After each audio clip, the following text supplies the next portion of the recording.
ఎప్పటికప్పుడు తాజా వార్తలను అందిస్తున్న జీకే న్యూస్ కు స్వాగతం.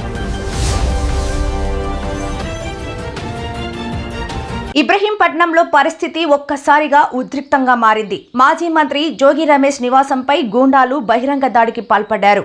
ఇది కేవలం దాడి కాదు, ఇది ప్రజాస్వామ్యంపై సూటి దెబ్బ.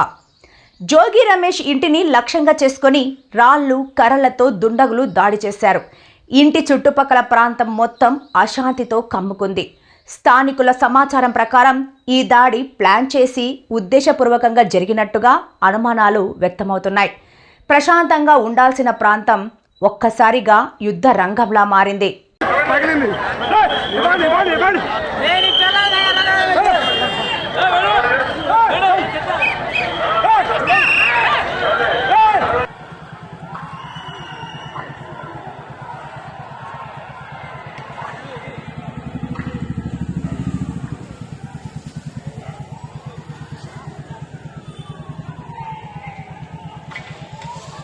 ఈ నేపథ్యంలో కొన్ని ప్రశ్నలు తలెత్తుతున్నాయి.